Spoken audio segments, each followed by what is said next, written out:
It was just another quiet evening. I had just settled in with a cup of tea, thinking the day was winding down like any other. The soft hum of the TV in the background, the distant sounds of traffic, everything felt normal. Until I heard her voice. My stepdaughter called out from her room, not loudly, but with a tone I hadn't heard before. It was soft, almost shaky. "Can you come here for a minute?" she said. I didn't think much of it at first. Maybe she needed help with homework or wanted to talk about something at school. But the moment I walked into her room and saw her sitting on the edge of her bed, knees pulled to her chest, eyes filled with something I couldn't yet name, I knew this wasn't just a casual chat. She looked up at me, her voice barely above a whisper, and said, "I just want to feel safe." That sentence hit me like a wave. It wasn't just what she said, it was how she said it. There was something behind those words. Something deeper. Something she hadn't shared before. I stood there for a moment, caught off guard, not sure what to say. The air between us was heavy. She wasn't crying, but her eyes were glossy, like she was holding something in. I sat down slowly, keeping my voice calm, asking if everything was okay. She nodded, then shook her head. It was clear something was bothering her. Something big. Now let me give you a bit of context. My stepdaughter came into my life 3 years ago when I married her mom. She was always polite, respectful, even kind, but she also kept a part of herself closed off. Like she was watching everything from behind a wall. I never pushed. I figured with time she'd open up. But tonight felt different. This wasn't about trust anymore. This was about something that had been building for a long time. The room was dim, just her little lamp casting a warm glow. She looked so young in that moment, so vulnerable. I asked again gently, "What's going on?" She hesitated, played with the edge of her blanket, took a deep breath. Then she said something that made my heart stop. But before she could finish, there was a knock on the door. Her whole body tensed. She looked at the door, then back at me, eyes wide, silently pleading. She didn't say a word, but her face said everything. Who was at the door? Why did she look so scared? And what had she been about to tell me? That's when I realized this wasn't just about feeling safe in her room. This was about something bigger. Something that had been going on for a while, right under our roof. And now it was finally starting to surface. So when she looked at me again and whispered, "Please don't leave," I knew I couldn't. Not tonight. Not until I found out what was really going on. And what happened next changed everything. I stayed seated beside her, unsure of what to say next. Her eyes kept flicking toward the door, and I could feel her entire body was on edge, like she was expecting something, or someone. The knock we had heard a moment ago. It hadn't come again. No voice followed it. No footsteps. Just silence. I waited a few seconds, then gently asked, "Do you want me to see who it is?" She shook her head quickly, her fingers tightening around her blanket. "No. Just stay here," she whispered. I nodded, trying to stay calm for her sake, even though my own heart was racing. Something was clearly wrong, but I didn't want to scare her by pushing too fast. So I just sat quietly. After a moment I said, "You can talk to me. I'm here, okay?" She looked down, taking a shaky breath. "You don't understand," she murmured. "It's not something I can just say. It's complicated." Her voice cracked a little at the end, and she wiped her eyes with the sleeve of her hoodie. I'd never seen her like this before. Usually she kept her emotions so tightly guarded, you'd think nothing ever touched her. But now, sitting here in the quiet of her room, she was starting to unravel, just a little. I wanted to reach out, comfort her, but I didn't want to cross any boundaries either. So I stayed still, patient, hoping she'd open up more. To understand this moment, you have to know a bit about our home. On the outside, everything looks fine. Her mom and I have tried our best to create a stable, loving environment. But I've always sensed there was something my stepdaughter carried with her, some kind of emotional weight she didn't talk about. She was never outright rebellious, never acted out. Just distant. Careful. Like she was always walking on thin ice. Over the last few months, she had been quieter than usual, spending more time in her room, avoiding certain conversations. I thought it was just normal teenage stuff. But tonight, sitting here with her in this tense silence, I was starting to question everything. Was something happening at school? Had someone hurt her? Was there something going on that she hadn't been able to tell even her own mother? Suddenly, her phone lit up on the nightstand. She glanced at it and quickly turned it face down without reading the message. I saw her hands trembling slightly. "Is that someone bothering you?" I asked gently. She hesitated again, then finally said, "Sometimes people don't act the way you expect. Sometimes the people you're supposed to trust aren't who they seem." Her voice was so quiet, I almost didn't catch the words. My chest tightened. There was more to this. A lot more. Before I could ask anything else, we both heard footsteps down the hall. Slow. Deliberate. She froze again, eyes wide, and whispered, "Please don't open the door." "Not yet." And just like that, the quiet room no longer felt safe. The footsteps outside her room grew faint, then stopped completely. We both listened, holding our breath, like two people hiding in plain sight. My stepdaughter's grip on her blanket never loosened. She leaned slightly toward me and whispered, "He thinks I don't notice. But I do. Every time." My stomach dropped. He. The word echoed in my head. I didn't want to jump to conclusions, but the way she said it, the fear in her voice, it was clear this wasn't just about a misunderstanding or a school problem. I gently asked, "Who are you talking about?" She didn't answer right away. Her eyes were locked on the door, like she was waiting to hear another sound before deciding if it was safe to speak. After a long pause, she finally said, "It's not like he hits me or anything. But sometimes I feel like I'm being watched. Even when I'm alone. And when I say something, it gets brushed off. Like I'm imagining things." Her voice cracked again. "But I'm not." I didn't know how to respond without making it worse. I had to be careful, thoughtful. There were too many unknowns, and I didn't want to add to her fear. I nodded slowly and said, "It's okay. You're not alone. Whatever this is, we'll figure it out." She gave a tiny nod, but I could tell she was still holding something back. Something bigger. At that moment, I started questioning things I hadn't thought much about before. Her sudden changes in mood. The way she always kept her door locked, even during the day. How she never wanted to stay home alone. And how she always seemed relieved when I came home early from work.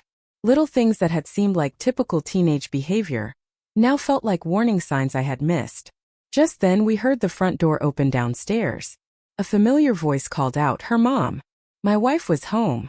But instead of looking relieved, my stepdaughter's shoulders tensed even more. She didn't move. Didn't call out. I asked, "Do you want to talk to her?" Her answer was soft but firm. "No." Not yet. Now I was really confused. Her mom had always been caring and involved. They were never the overly emotional type of mother-daughter pair. But there was no visible conflict either. At least, not to my knowledge. But maybe I didn't know everything going on between them. Maybe the person she was scared of wasn't just some outsider. Maybe it was someone closer. She pulled her blanket tighter around her and finally looked at me again. "I didn't know who else to tell," she said. "I thought maybe you'd believe me." I nodded slowly, feeling the weight of her words settle in my chest. "I believe you," I said, meaning every word. But deep down, I knew belief wasn't enough. Not when there were still so many unanswered questions. Who was she afraid of? What exactly had been happening behind closed doors? And why did she choose this night to finally speak up?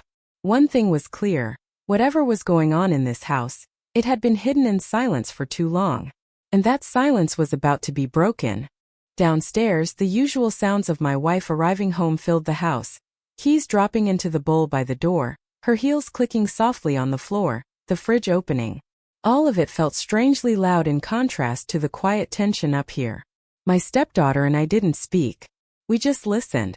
She seemed frozen, like if she moved, something would go wrong. I wanted to comfort her, tell her it was okay now, but the truth was I didn't know that it was. Then her phone vibrated again. This time she didn't ignore it. She picked it up quickly, glanced at the screen and turned it off. I saw her hand shake as she slid the phone under her pillow. I asked gently, "Same person?" She nodded, her eyes glossing over. "He won't stop," she whispered. "He's always there. Even when no one else notices."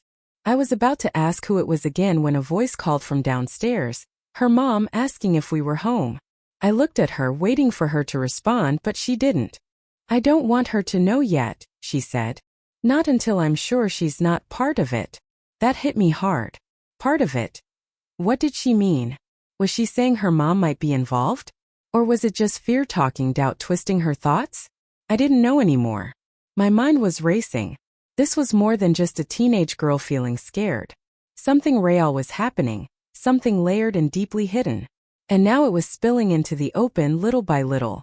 I stood up and opened her bedroom door just slightly, peeking out into the hallway.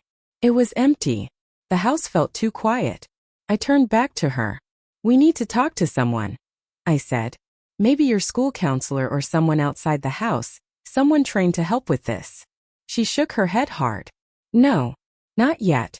If he finds out, it'll just get worse." That's when it hit me.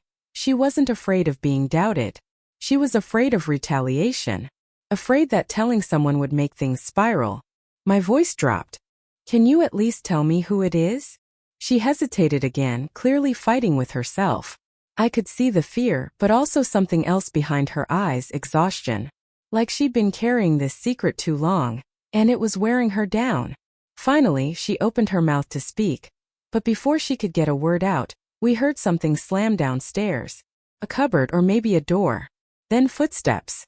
Fast. Coming up the stairs. Her face went pale. She jumped up and grabbed my arm. "Please don't let him in here," she whispered. "Please." The footsteps got louder. Closer. One after another, like a ticking clock building to something we couldn't stop.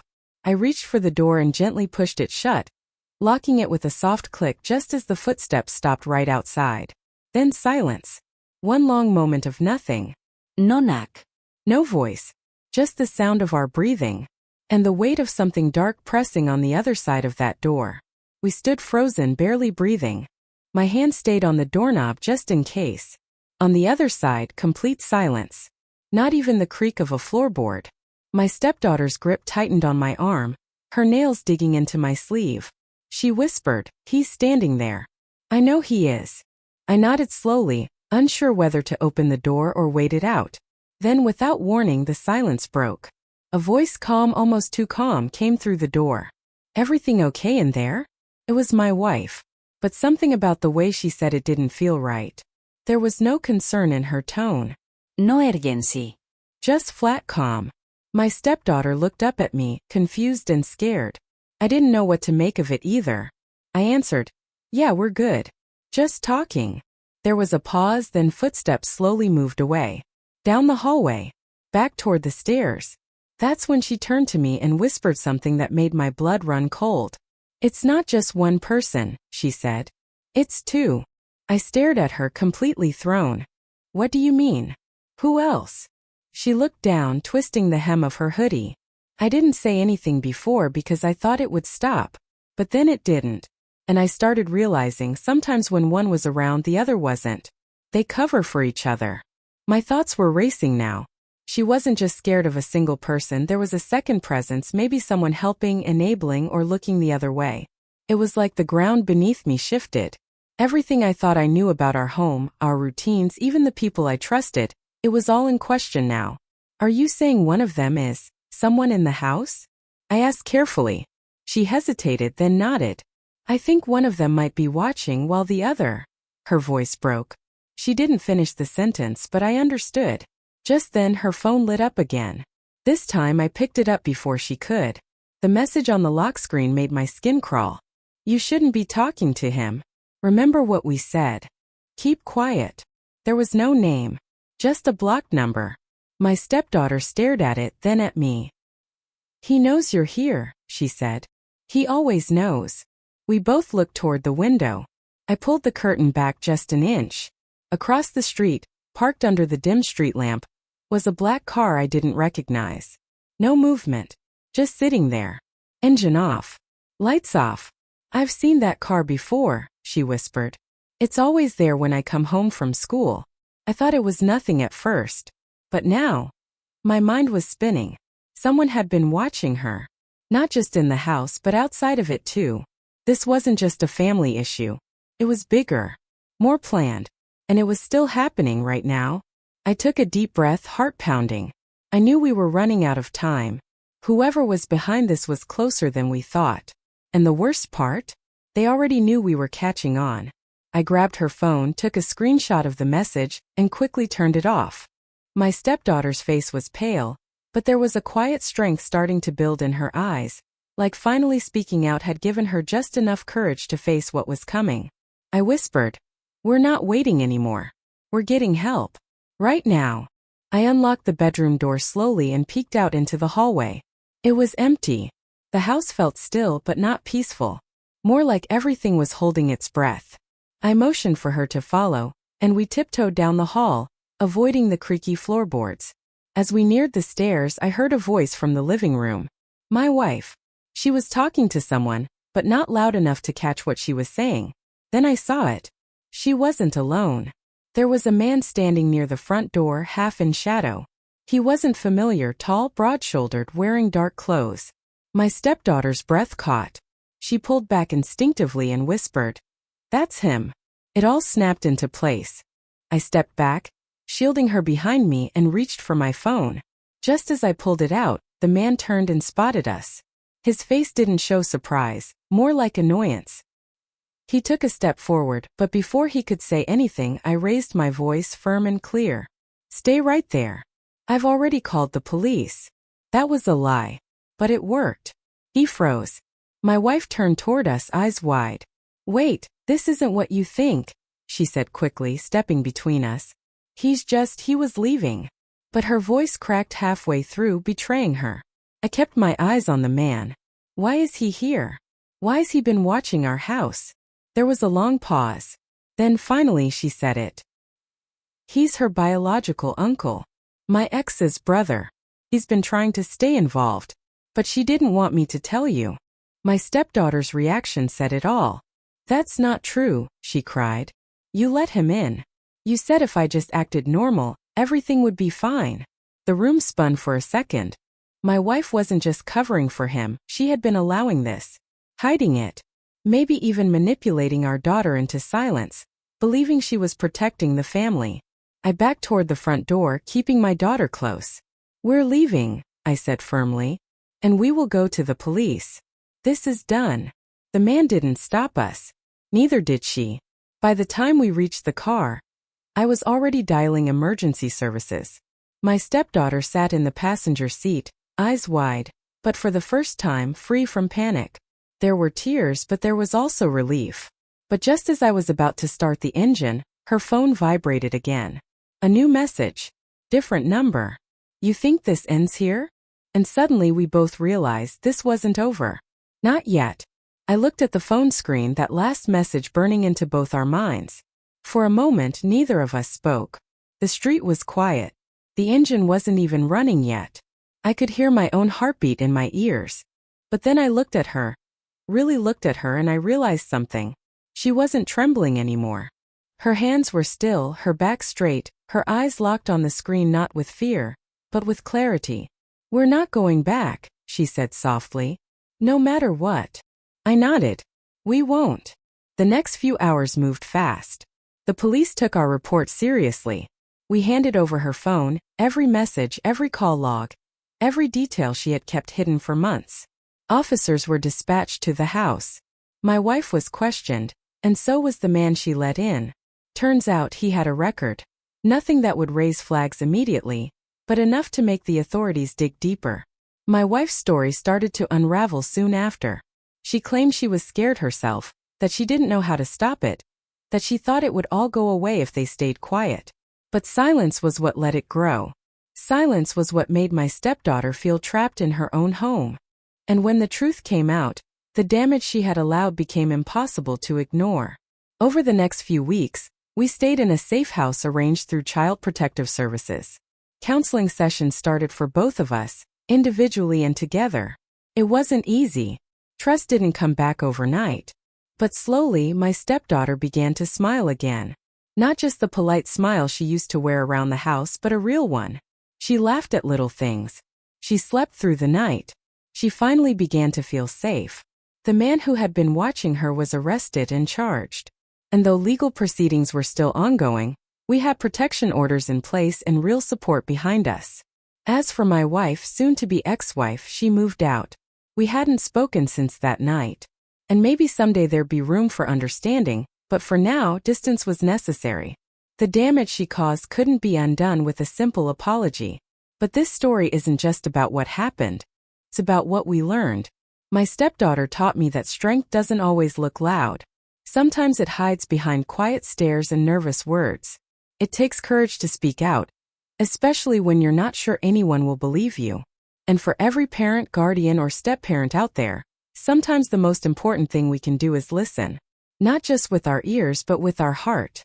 Because kids don't always say it directly. Sometimes they whisper it between the lines. Asterisk, I just want to feel safe. Asterisk, and if you're lucky enough to hear those words, don't wait. Don't second guess.